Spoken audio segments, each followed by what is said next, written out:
നമസ്കാരം. കേരളത്തിലെ ക്ഷേത്രപൂജകളിൽ ഏറ്റവും ദൈർഘ്യമേറിയ പൂജ നടക്കുന്ന ക്ഷേത്രമാണ് തച്ചോളി മാണിക്കോത്ത് ക്ഷേത്രം.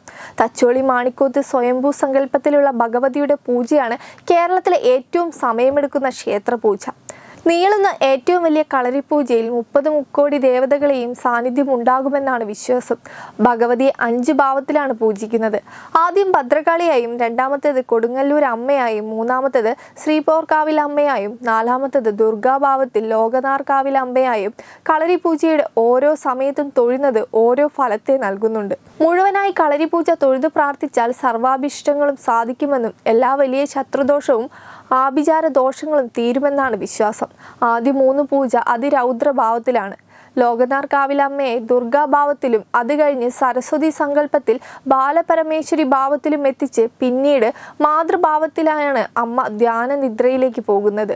സരസ്വതി പൂജ സമയത്തെ കഷായം സേവിച്ചാൽ വിദ്യയും അറിവും വർദ്ധിക്കും. അതീവ രഹസ്യ സ്വഭാവമുള്ളതും ഗൂഢമന്ത്രങ്ങളാൽ പൂജിക്കുന്നതുമായ ഗുളിക പൂജ ആരും കാണാറില്ല. പൂജ തുടങ്ങുന്നതിന് മുമ്പ് കോഴിയെ ബലിയർപ്പിക്കും.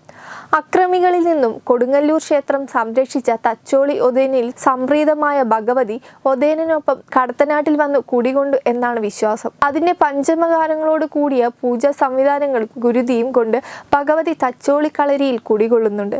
സ്വയംഭൂ സാന്നിധ്യത്തിൽ നിന്നും അത്യുഗ്രഭാവത്തിൽ തിടമ്പിലേക്ക് ആവാഹിക്കപ്പെടുന്ന ദേവിയെ ശിവനെന്ന ഭഗവാനെ തന്ത്രി തിടമ്പിൽ ആലിംഗനം ചെയ്തു നടത്തുന്ന പുഷ്പാഞ്ജലി ക്ഷേത്രത്തെ ഭക്തിസാന്ദ്രമാക്കും. അത്യുഗ്രഭാവത്തിൽ നിന്ന് മാതൃവാത്സല്യത്തിന്റെ പൂർണ്ണതയിലേക്ക് മാറുന്ന സമയം തൊഴുതു പ്രാർത്ഥിക്കുന്നവർക്ക് സന്താന ഭാഗ്യം നിശ്ചയമാണ്. കൊട്ടിയൂർ പെരുമാൾ ഭക്തനായ ഒതേനൻ നൽകിയ അനേകം ഭണ്ഡാരങ്ങൾ ഇന്നും കൊട്ടിയൂരിലുണ്ട്. തന്റെ ഭക്തനായ ഒതേനന്റെ കളരിയിൽ മഹാദേവനും മൃത്യുഞ്ജയനായി തച്ചോളി മാണിക്കോത്ത് കുടികൊള്ളുന്നുണ്ട്. ദേവിയുടെ സങ്കല്പത്തിന് എതിർദിശയിൽ കുടികൊള്ളുന്ന ശിവനും സ്വയംഭൂ പ്രതിഷ്ഠയായിട്ടാണ്. രോഗദുരിതങ്ങളും മൃത്യുദോഷങ്ങളും തീരാനായി ഇവിടെ മൃത്യുഞ്ജയ ഹോമവും ചെയ്യുന്നുണ്ട്. തച്ചോളി കളരിയുടെ പൂർവ്വ നവീകരണം നടക്കുന്നതുകൊണ്ട് ശിവനെയും ഭഗവതിയെയും അരയാൽ തറയിലെ ബലാലയത്തിൽ കുടിയിരുത്തിയിട്ടുണ്ട്. തച്ചോളി മാണിക്കോത്ത് തറവാടിന്റെ 2 അറകളുള്ള ഒരു ഭാഗമാണ് ക്ഷേത്രമായി ഇന്ന് കാണുന്നത്.